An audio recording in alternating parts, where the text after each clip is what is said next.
Ladies and gentlemen, this is the main event. Are you ready? Let's get ready to ramp up your sales. And now the man you've been waiting for. He is the real thriller in Manila. The undisputed, undefeated, reigning, defending, pound for pound, heavyweight John, the sales machine,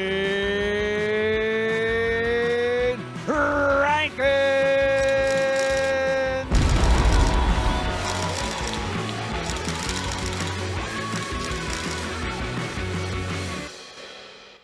Ladies and gentlemen, today's guest is a trailblazing entrepreneur and global business leader who started Transperfect from an NYU dorm room, get this, and grew it into the world's largest language solutions company with revenues surpassing $1.1 billion. Her achievements span the globe with accolades like NYU's Stern School of Business Charles Waldo Haskins Award, the American Heart Association's Health, Equity, Leadership, and Women Changing the World Award. She is also recognized as one of Forbes' richest self-made women. She is the author of the Wall Street Journal best-selling book, Dream Big and Win. Ladies and gentlemen, over $1 billion in sales. Let's welcome to the podcast, Liz Elting. Thank you so much, John. I'm so excited to be here. So thanks for that beautiful intro. So appreciate it. You deserve $1 billion intro. It sounded like it the way you said it. I love how you said it.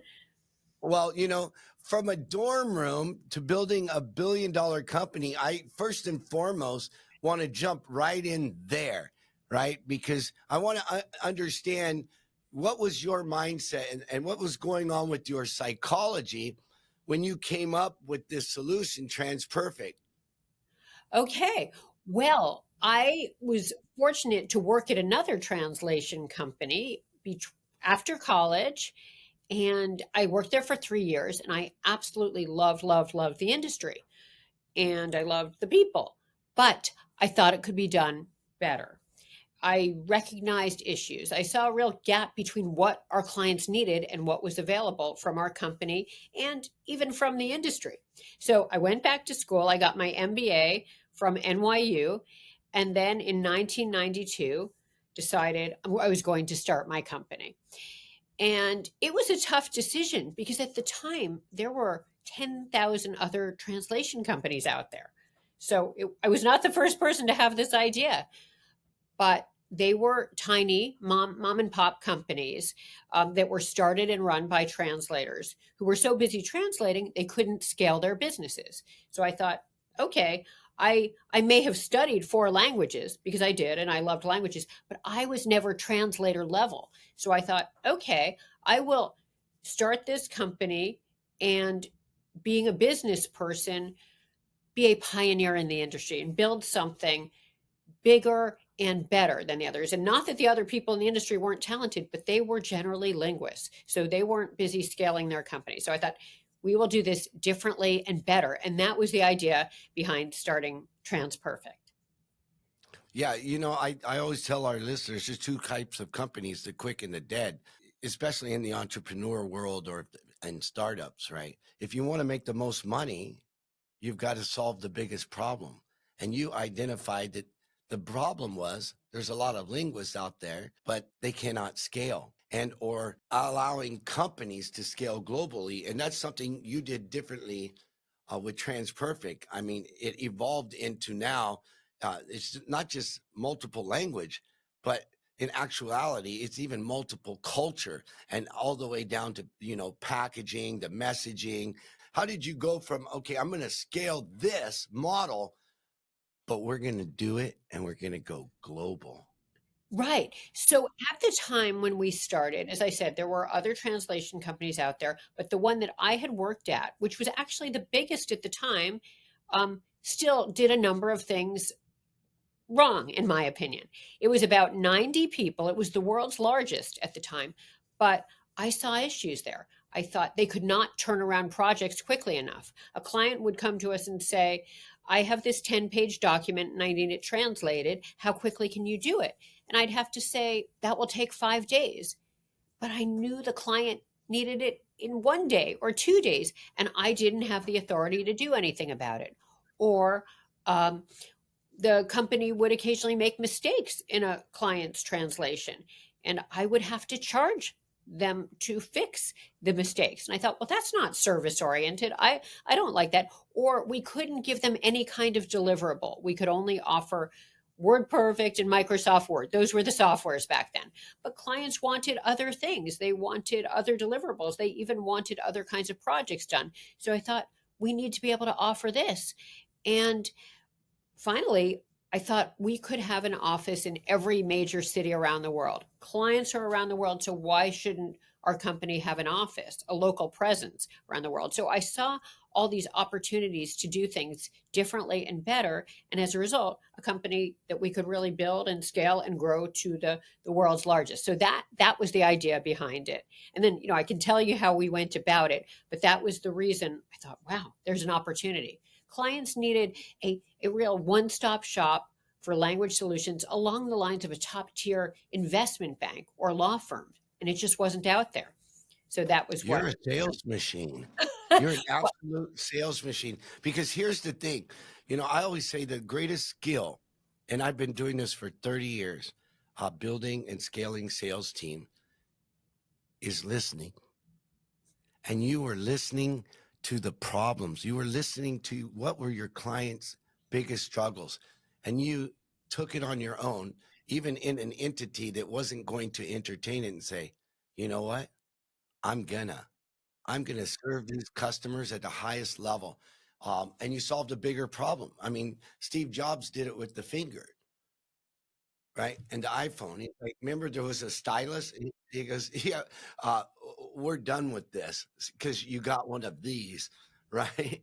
Right. Well, what's interesting about Steve Jobs is it's the same idea. When he started, there were other smartphones out there and there were Blackberries, but he thought these aren't good enough. There's a lot more this iPhone can do. There's a lot more. And so that was his idea. And obviously he created, whatever, the most important invention of all time, right? Woz is an absolute legend. I interviewed Woz, Steve Wozniak, and he- he's just a legend. And that's their whole gig. Like there was already computers when they started Apple, but they knew that they could do it differently. They knew that they could do it better. They knew that they could solve a bigger problem and bring computers to the masses.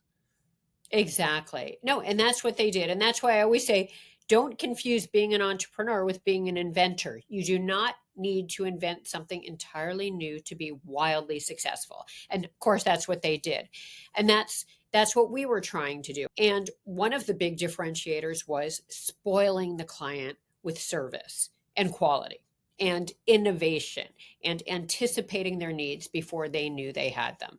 So that's what we set out to do. But related to sales, because I know that's really a big part of your focus, or your focus is, we didn't focus on raising money. We didn't do a business plan and go out there and get investors at all. I say now, funding is vanity and profitable revenue is sanity. Sales, sales, sales. That was what we focused on from day one in the dorm room. Never raised any money. Did not raise any money. I will say, eventually, I mean, we were in business. I was a part of my company for 26 years. And just in a nutshell, with the original company, we did not raise a penny. Then we started a second company in 1999, 7 years after we started. And we got a few investors. That company was called translations.com. And my partner was running that company, and I was running the original company. And we got a few investors for that company, but then we realized that caused more problems than without the investors. So we then bought those investors out and continued on. But what we focused on from day one was sales, sales, sales. And I talk about this in my book, but in the dorm room, it was all about goals, revenue goals and then the actions we needed to do each day to accomplish those goals. And it was, cold calling and sending out letters. Now it would be sending out emails. But the point is, we were focused on sales, sales, sales. And then as soon as we could afford our first salesperson, bringing them in, and so on. And it goes on. And my goal was really to build the largest sales organization in our industry, like within our company. And that's what we ultimately did. We had over 600 full-time salespeople when I sold, um, and it paid off having those people as part of our team. That was how we scaled the company. So sales, sales, sales. Unbelievable. Unbelievable. You are a true badass. That is unbelievable. And never took a dime, right, of money. But when you were going through all of this, what was the biggest challenge you faced? Like initially, the biggest problem that came out of nowhere. I want to know the biggest problem that potentially came out of nowhere and how did you handle it? Well, let's see. In the early days, we worked so hard on bringing in revenue. And as you know, you might have to make thousands of connections for one project. And we did that. I mean, it was hundreds of letters each day, hundreds of phone calls. And then we got our first few projects. And then we spoiled the client with quality and service, and they would come back for a second project and a third project. So then we would, we had that hockey stick growth where, wow, great, that first project turned into multiple projects and even a $1 million relationship. So then we needed to bring in people to handle the work. And that was tough in the early days because we were a startup and this was before Google, it was before Facebook, it was before, Amazon had been, Amazon was barely there. So the point was, we had trouble recruiting good people. We couldn't recruit them quickly enough. And then we asked them to work too many hours. So we learned, we lost some people. Some were the wrong people. Some we just burnt out. And we learned, we figured it out over time. But that was those were some of the growing pains we experienced. But as far as the sales side, we brought in people as we could afford to bring them in. So we would bring in a person and train them. And we would say, okay, you need to sell $50,000 a month for 3 consecutive months. And if you do, then you can hire an assistant. And then if the two of you sell $120,000 a month for 3 consecutive months, you can bring in a third person and so on. So we were really creating these teams within our company. And we're hiring these people who are incredibly entrepreneurial and they wanted a 50-person team, a 100-person team. And then we compensated them that way so that if they weren't a very good salesperson, they weren't making much. They had a low draw. But if they were a great salesperson, they would get a high percentage of revenue. It was about 10%, which was a lot for our industry. And they would get that on that first project and that 100th project and that 1,000th project from the same client, which, it was a commission that never sunsets, which, as you know, is often not done in sales. So those were, part of some of the things we did to really build the sales team and, of course, build the company. It's so funny because a lot of people teach sales. A lot of companies just don't understand what you understood, right? And for me, that's a superpower, right? I wrote this memo and then turned it into a courseware. It's called the 7 Superpowers of Scaling Sales Teams, right? And the first superpower is awareness. A lot of people don't know how to push the psychological triggers of the entrepreneur or the salesperson. And if you want it to be consistent, sustainable and scalable, you identified how to do it, right? With that sustainable commission scheme. That's what we built into the sales machine. We built in rewards, recognition, competition, compensation, so people know what to do, when to do it, how to do it. And guess what? It They worked. do it. It worked. Yes, no, I know the competition and transparency is key, and it's great because they're competing against each other. They can see each other's numbers, and they're competitive just inherently. So it works very well. And the truth is, if they're not competitive, if they don't want people to see their numbers, it's because they're not doing a good job, and then they don't belong at your company anyway. But I think the important thing is reward them with the compensation, with the people reporting to them, and with the recognition. And it really does work. And then you get to a point where they're making more money and they have more authority or power. I mean, they have a better position than they would elsewhere. So they're not going anywhere. And you just need to find those type of people, like-minded people who are hungry, who love the idea of building their own team, who have that ownership mentality. So important. Yeah, we were all born to win. And in the absence of friendly competition, enter mediocrity into your company, because that's what's going to become the bar, right? And there's only thing you can do to consistently scale a company is raise the waterline for everybody. If you don't have That's right. somebody not just setting goals, but setting records, breaking records. You're right. And that's why I think it's so important to have a goal like, okay, we are starting this company from an NYU Business School dorm room, but our goal is to be the largest in the industry, to be a billion-dollar company.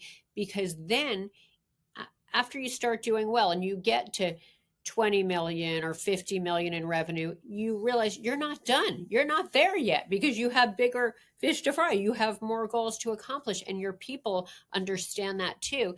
And that's why it's so important for the company to dream big and to have huge goals, like being the largest in the industry and the premier company in the industry. And then, of course, for your people to be a part of those same goals and to be incentivized to help accomplish those goals, and for them to want to be the best within the company. So yes, complacency is no good, not an option, and you can't have that in your company. And it relates to the goals, and then celebrating the successes when you grow by 15 or 20% a year in the later years. In the early years, you're doubling in revenue. You can then, but then in the later years, you celebrate when you accomplish your 15 or 20% goals. And then you shoot for more, and then you shoot for more. There you go. Dream big and win. Yeah, I say it, set it, do it, and then do it again. Meaning say what your goal is, set the actions, do them, and then accomplish them and do them again. 100,000% agree. I use this life mastery playbook every day, every day, every day. And I always say success is every day, every day, every day. It's not about yesterday. It's not about someday. It's not about one day. It's about every single day. Successful people out there understand it's not just about the goals. It's about your habits. It's about your standard. What are you doing every day? Because it doesn't matter about just setting goals. 90, how many people set New Year's resolutions? They never achieve anything. Next year they're worse off. I couldn't agree with you more. And of course, you need the goals, but then more important, I mean, along with the goals, you need to hold yourself accountable through your habits and your action for accomplishing the actions to make you make the goals. So, yes, and it's funny, I literally just wrote an article that was published today for this publication I write for called Sway, and it's all about why people give up on their New Year's resolutions, and it's because they're too vague. They don't say, okay, they don't attach a number or a habit to them. And if they do, then it's much easier to hold themselves accountable for them. So absolutely, I couldn't agree with you more. It's about our daily habits that allow us to accomplish our quantitative goals, which allows us to accomplish our big dream and win. Boy, did you dream big and win $1 billion company when there was 50 companies already out there doing it. Yeah, more. A lot of people, they get caught up in their environment, and their environment holds them back because they're all in a soup bowl, right? And they're all setting, instead of breaking records or setting records, they are thinking about what is everybody else doing instead of jumping out of that bowl and solving a bigger problem. The first 7 years, you just drove this thing. How much revenue did you get to a year in the first 7 years? To give people some perspective. We basically were doubling every year for, I'm trying to think. I have to think about that because I was with the company 26 years. And in the first, so I have to think about where we were after about 7. Let's see. After about 5, we were at 10 million. So we were about at about between 30 and 40 million um, after about 7 years.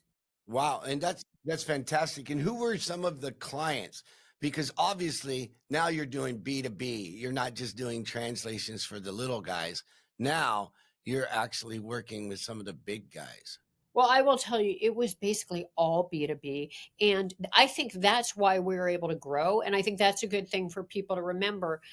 In our case, we were shooting for the stars, to create the world's largest, $1 billion company. And we were focusing on, as far as clients, Fortune 100 companies. So everyone from American Express to, I guess back then, I mean, it was Exxon, it was um, Citibank, it was Goldman Sachs, it was, I mean, every household name out there. It was Merck, Pfizer, all the 200 largest law firms in the world we worked with. We worked with Come on. basic Yeah, we basically worked with the largest firms in every industry because they all needed translation work.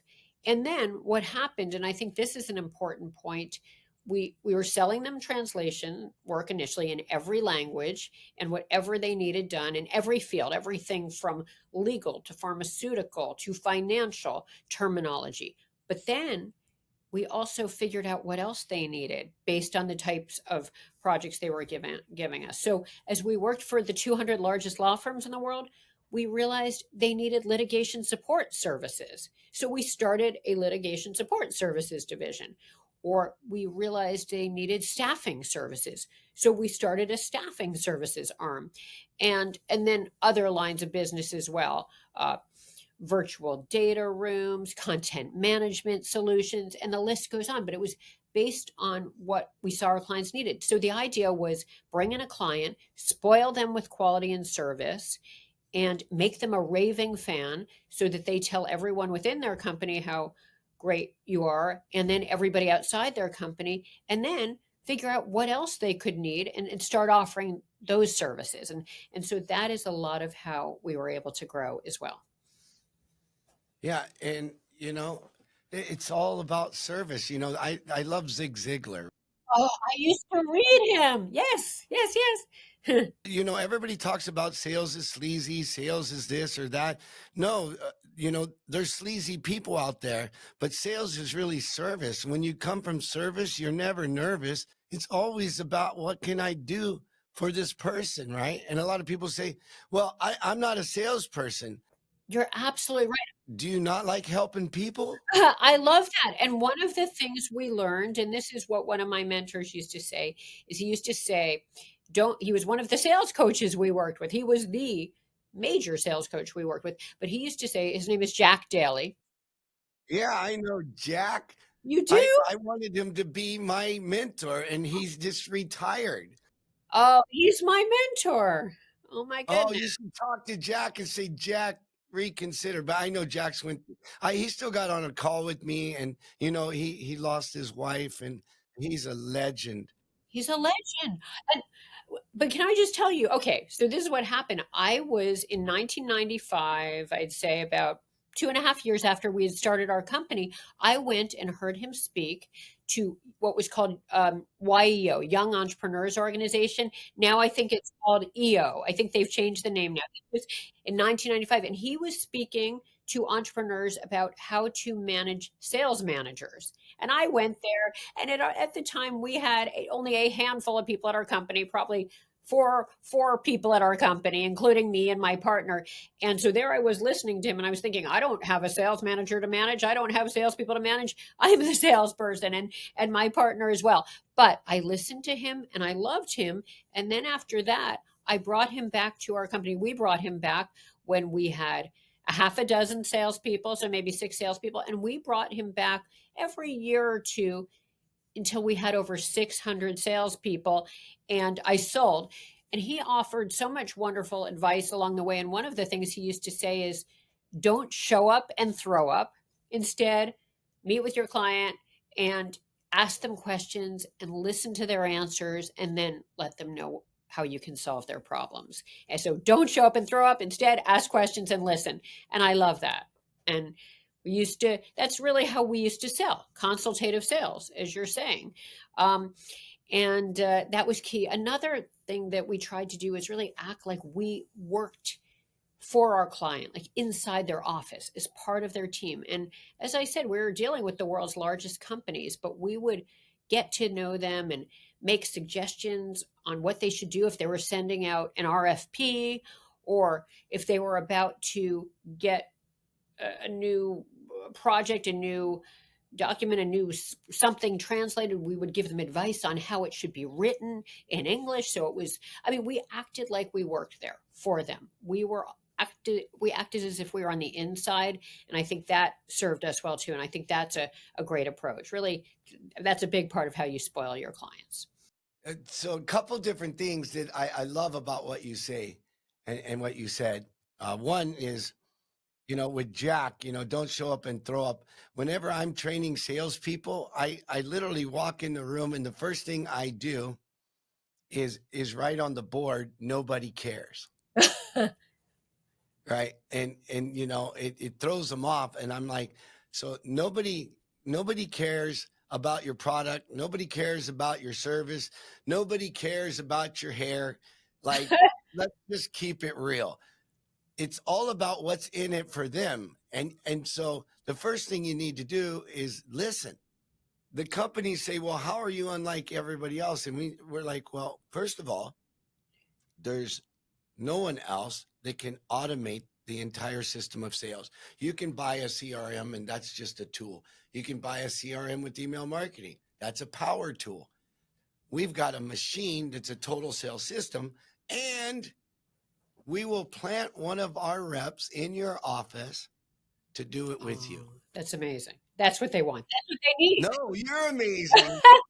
You've built $1 billion company. So that just validates what we're doing works. Definitely. Yes, because it's how are you different? How are you better? And it's spoiling them with the service you just described. So there's no one else they would rather work with.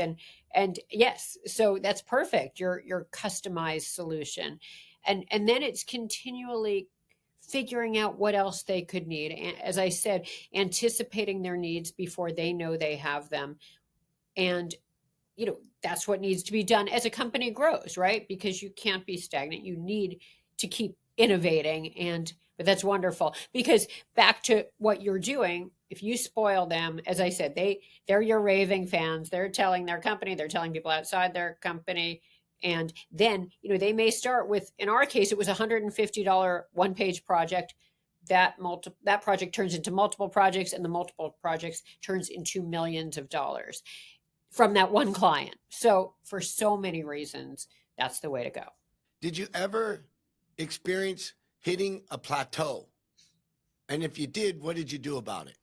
Okay. I mean, before I started our company, the reason I started it is because, and I talk about this in my book in the first chapter, that I was doing something that I was miserable at, both because it was the wrong industry and the wrong company. I mean, but I didn't like finance, and then the culture of the company was so not for me. So my misery led me to start this company, because I thought life is too short and we need to be happy. But then at Transperfect, there were definitely a lot of roadblocks and mistakes along the way.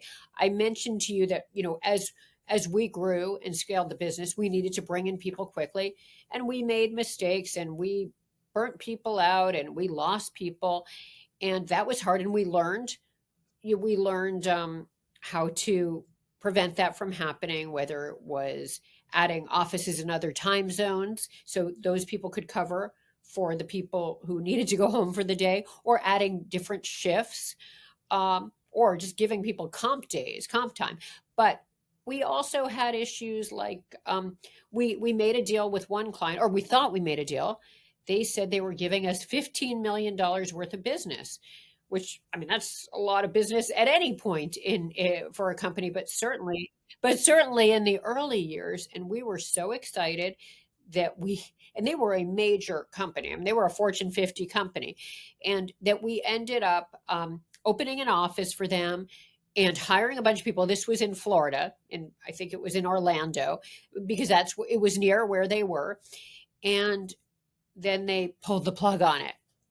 And we had spent a lot of money. And we learned from that, okay, you need written contracts with your clients so they can't do that type of thing for you. But I mean, we certainly had times when we thought, how on earth are we going to make payroll in the early days?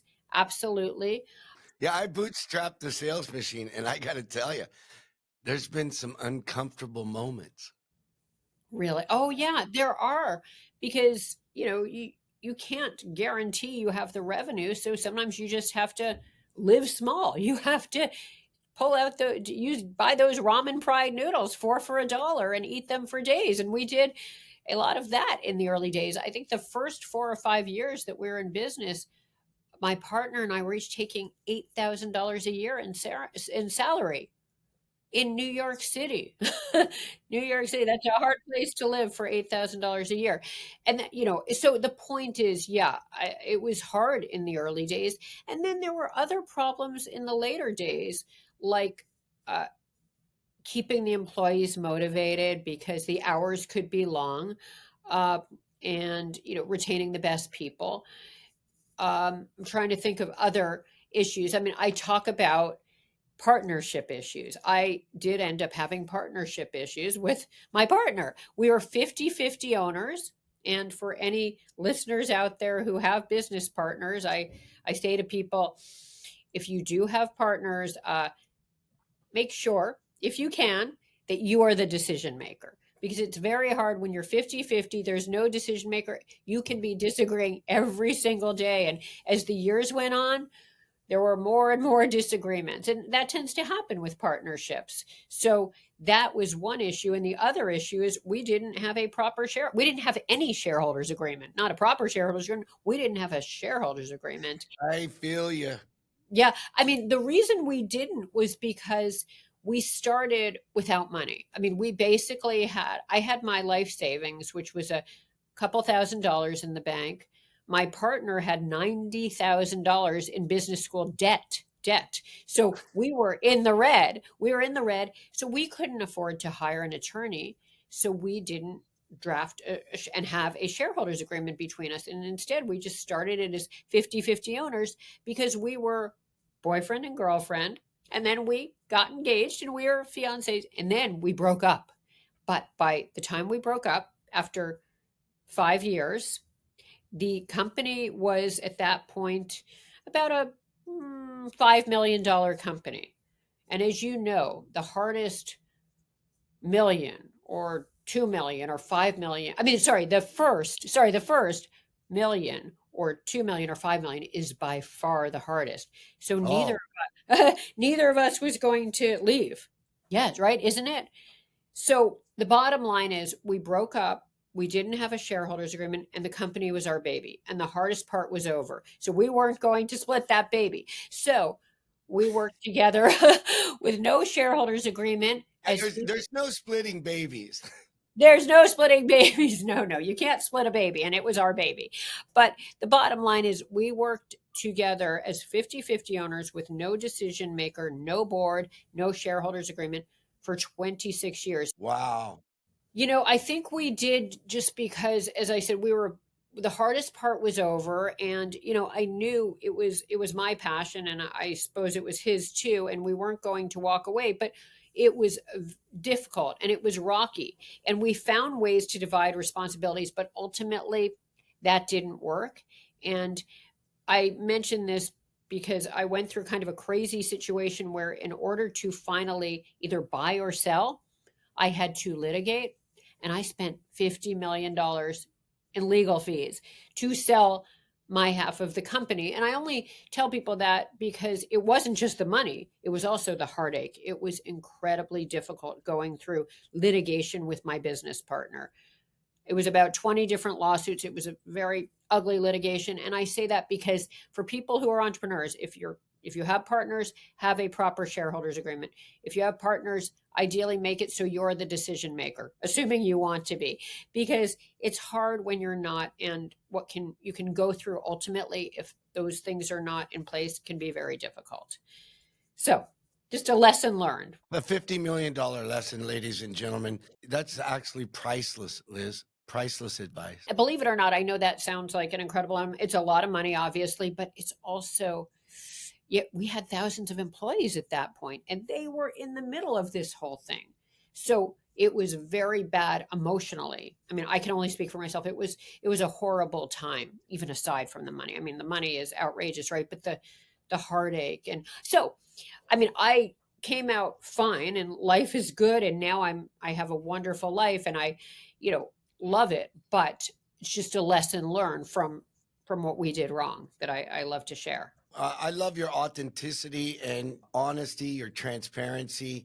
Like, there's no greater superpower in the world than being authentic. And you mentioned something along the way, though, but to get a company to $1 billion, I mean, less than 1% of companies in the history of the world ever make it to that pinnacle. And it's rare air. It truly is rare air because, like you said, it all looks good on the outside, right? 1.1 billion, but internally, meanwhile, you're struggling with this fight to get things done, right? And people don't understand it, right? The amount of like mental and emotional capacity it takes to drive a ship that's got thousands of you call them employees, I call them team members.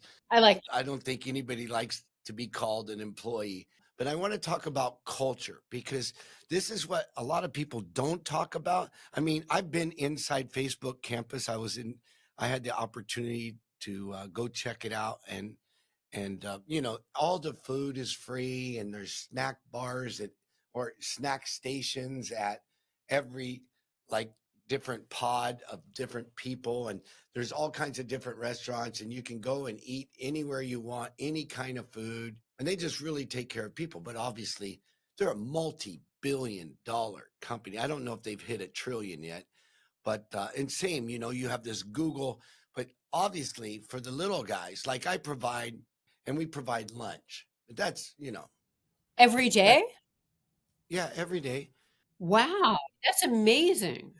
One thing is we're downtown in a high-rise building, and in our office there's no snack bars or canteens or anything in the building, so the people would have to commute, and I want to keep them there, and I want them to be taken care of and be able to break bread together. So we didn't just make a small little snack room, we built a break room, right? So that they all, sometimes they'll even cook together and eat it, right? And they assign a different person. So I like that, and because it creates community. And when I talk about structure, systems, and strategies, and I coach other CEOs, right? Like kind of like what Jack was doing with you. I want to do it with technology like you did it, right? But I want to talk about how did you create a culture and or make sure you maintain a healthy culture to build $1 billion business, because for me that's priceless. Even when I interviewed Steve Wozniak, I asked him, what do you think the top three things are? And he goes, well, number one, you got to have a great product. Number two, sales and marketing. And number three is marketing. But he called sales and marketing at the same time. And he said, but number three, you got to have great people, and you got to make sure you take care of them. And then, when Steve Jobs and Woz went through their crisis, right, with the other CEO, and full disclosures, it's not a secret. Steve Jobs was a tyrant in the early days, would rip people's heads off, right? He was very adamant that they would achieve excellence, but he didn't have much empathy, right? And like Steve Wozniak, a lot of the people that got kicked out when they went public and everything, he took his own money and went and bought everybody a house. Oh, wow, that's beautiful. I love that. And then he changed his name and became an elementary school teacher. Really? Yeah. I'm in contact with Wozniak, right? So, like, I asked, I interviewed him with a group of people, and then I met him backstage, and he goes, you asked the smartest questions of anyone. Oh, I really love what you're doing with the sales machine. And I said, thanks, man. I'm just starting out. And, I've been doing this for 25 years, but yet now I'm just starting out to automate things. and he gave me his card. It was a circuit board. Wow. It's amazing what culture can do or great people can do. So what do you do, and how do you maintain a great culture, or how did you handle it? Because no problem, no business. But internally, when that conflict is happening, how did you guys handle it, and what kind of culture did you set up? Yes, and as far as people, that's the most important thing. And one of the things I say in my book is when we started the company, my thought was the big differentiator would be we would spoil the client with service and quality. And we did, and I talked about that. But what I learned over the years was we needed to spoil the team members. I'll say, I like your terminology, team members with the best culture out there. And then they will spoil the clients with service and quality. And then the rest will take care of itself. The revenue and the profit comes from there. But I learned over time, it was all about the team members, the employees, the culture. And that's what I focused on doing in once we really had a company and lots of employees, and I focused on creating the best culture in our industry and the best culture in any industry, ideally. That was my goal. And so as far as how we did that, there were a whole bunch of ways. We had over 100 offices, so often we had only a couple people in an office or a handful of people in an office. So what we did is we brought them together. On the sales team, we brought them together at least once a year from all over the world. We had a North American sales conference, and then we had an EMEA sales conference. And in that, they were able to network and learn, and we gave awards, and it was very wonderful. It was team building. So that was one thing we did. That was great. We also had a lot of events. We had holiday parties, and there we would give many, many awards. So lots of awards, and those were very inspiring to people. We also really empowered people. So we gave them a lot of responsibility and goals, and then assuming they made them, we paid them better than they would be paid elsewhere, and we promoted them. And in order to be promoted, often they needed to come up with an innovation. But if they did, they would be able to carry out what they had come up with. And it really empowered them. And they loved that. I mean, we gave a lot of other perks as well. Like we had a wheel spin in our production divisions, a monthly wheel spin where they would win things like iPads or spa days or trips to Mexico. I mean, we did all kinds of things like that. And then finally, one of the things I learned was it was all about communication. So I was big on these one-on-one meetings where I would bring people in for a one-on-one meeting with me. And then of course as our company grew, people would have the managers would have one-on-one meetings with their people. And in those meetings, I would say to the person, so how are you? And often they'd say, oh, fine, thanks. And they would be like, no, how are you? Be like, oh, everything's fine. And then maybe a third time, and then they would really say how they were feeling, and they would open up and they would talk about whatever was on their mind personally. And we'd make sure we were dealing with that. And then I'd find out how they were doing from a business perspective. Like, did we have a situation where they were clear on what they needed to do to be promoted, to accomplish their goals at our company? So we did that in the meeting, and then we made sure in the initial meeting that was set forth, but then checking in on them in that meeting. And then another thing I asked them, and this was in these one-on-one meetings, and then it was also through employee surveys and exit interviews.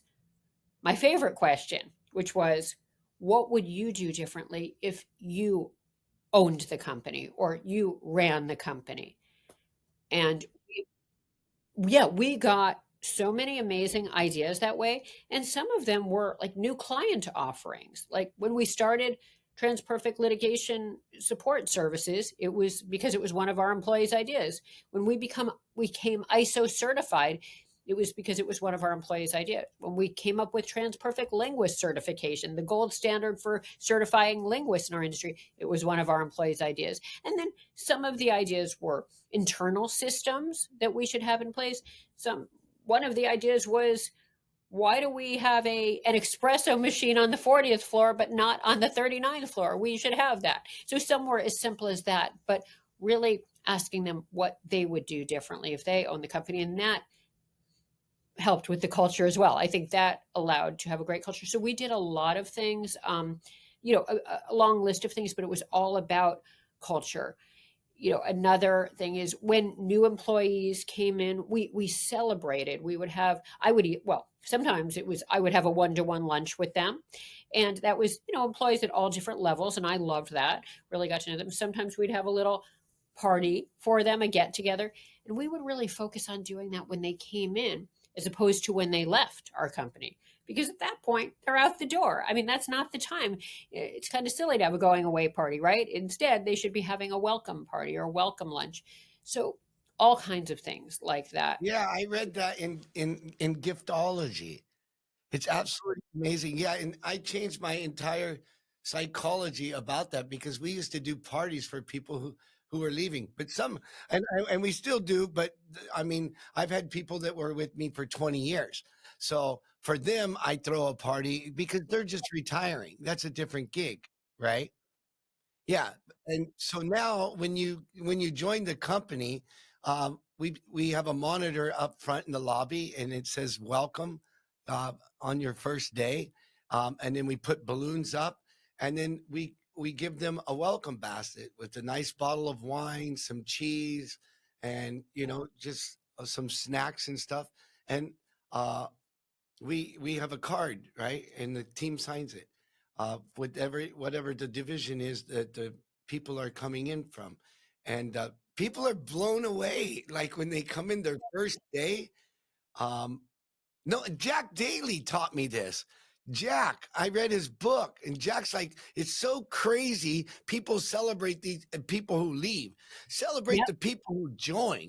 I, that's I right. learned it from I Jack. learned I learned it from Jack too. Actually, that was the great thing about Jack. He was a sales coach, but he also had a lot of great ideas that were not just related to sales, like that one. And you're right, I learned that from him too.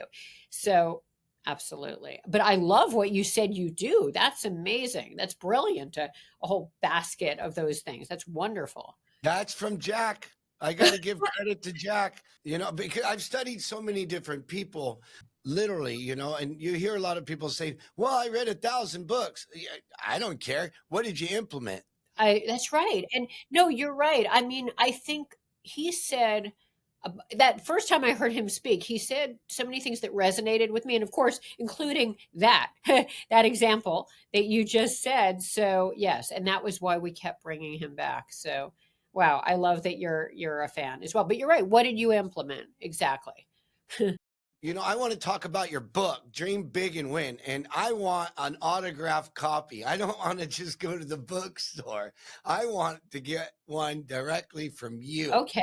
right? Because you have been absolutely amazing. Anybody listening to this podcast, you know, you gave $50,000 in value, in less than an hour about how to handle partnerships, how to build culture, taking your company from 0 to 1.1 billion, how to serve your people, how to serve and be excellent at sales, how to actually translate that from your people to your clients. Like, you're an amazing businesswoman. You are amazing. So tell me about the book and about what people can get out of this book, because if they get even a fraction compared to what you've delivered in an hour, that's mind blowing. Like mind blowing. Like all these things can save people not only tens of thousands of dollars, but a lot of stress, a lot of emotional, trauma. Because I always say business is not just blood, sweat, and tears. It's also overcoming fears. So tell me about the book and how it can empower businesses all over the world. Sure. So I wrote the book because it really is the book I wished I had had when I was starting my company all those years ago. And then even along the way, because what I share in that book is lessons I learned over the years from building my company. And I tried to make it more like a beach read business book, a little more fun, a little more entertaining. It's got a lot of anecdotes from both my growing up and then my life overall. It's got some humor, and it's a fast read. I think it reads more like fiction. It's my story, but with many, many business lessons, because I thought that's what I could have used. So I really hope it's helpful to people. I shared so many of the lessons I learned based on what I did right and the many things I did wrong. And yes, I would love for people to read it. You created a billion-dollar company. You got this Wall Street Journal best-selling book, Dream Big and Win. What's next for you, Liz? So right now, I have a foundation that I started 5 years ago after I sold, and basically we focus on helping support and empowering. Sorry, we focus on supporting and empowering women and people from marginalized and diverse populations who just maybe didn't have all the advantages. I mean, what I had was a great education and great role models in my family. My family taught me to be curious, to be adventurous, to explore the world, and to work hard and to get a great education. And they paid for my great education. So I had a major head start. A lot of people don't have those things. So that's what we focus on with my foundation, because as we know, with when much has been given, much is required. I mean, we want to give back, right? I want to give back. And as I may have said, work today like no one else will, so you can live and give tomorrow like no one else can. And that's what we try to do with the foundation: give back. And part of it is with donations and financial aid to students, investments or donations to entrepreneurs and charities and all kinds of things. Everything from education to heart disease to cancer to hunger to gun safety, all these things that are big issues, but all because they affect people and give them a fighting chance. So that's what I'm doing with the foundation. I'm on a number of boards, I'm doing all of that. And then as far as the book, yes, I wrote it, and I'm out there sharing what's in the book and other lessons I've learned and meeting people and mentoring people. And that's my focus for the next year. And then after that, we'll see what's next. I'm going to continue with the foundation and the book. And I'm just having the best time because I'm meeting wonderful people like you, John, and sharing with them and learning from them. And I'm loving every minute of it. Yeah. Do you miss it? Do you miss the game? I thought I was going to, and it was 26 years. But the great thing was this: the goal, as I mentioned, was to build the world's largest, was to build a billion-dollar company. And when I sold in 2018, at the end of 2017, we had become the largest in the industry. So after 25 and a half years, we got there. And so that I felt like, okay, that goal is accomplished.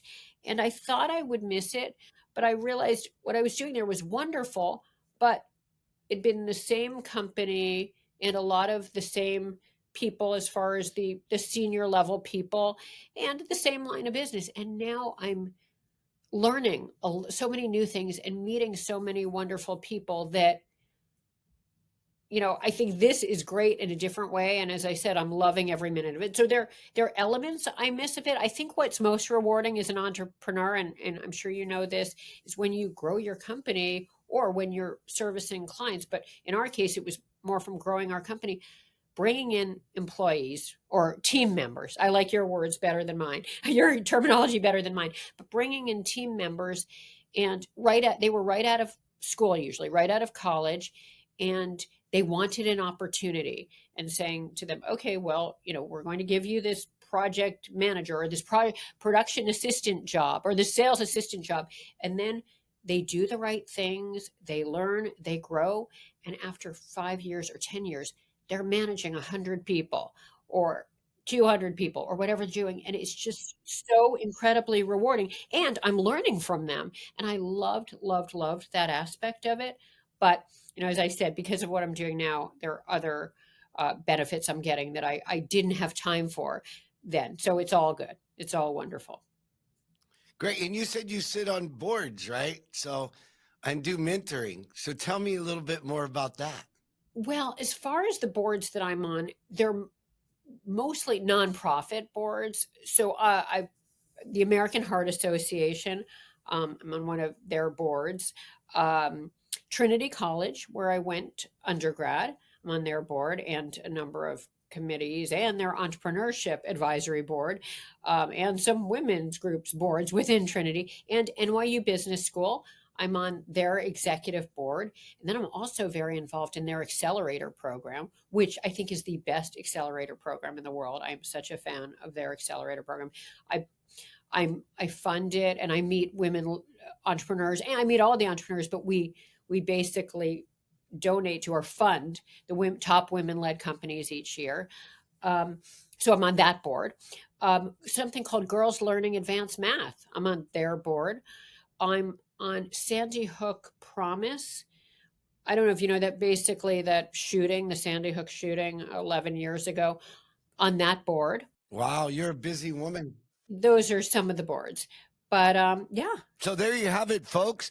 Ladies and gentlemen, if you want to build $1 billion company, Liz has done it from a dorm room in NYU because she dreamed big and she won. And that's what you can get from the book. Thank you so much, Liz, for jumping on the show. This is priceless for me. Oh, well, thanks so much. That's a wrap, folks. Thanks for joining me today. And if you got value from this episode, do me a favor, like, subscribe, and refer a friend. And if you want even more value, go to thesalesmachine.com, click on resources, and there's tons of resources there to increase profits and drive performance in your business. Right on, come on.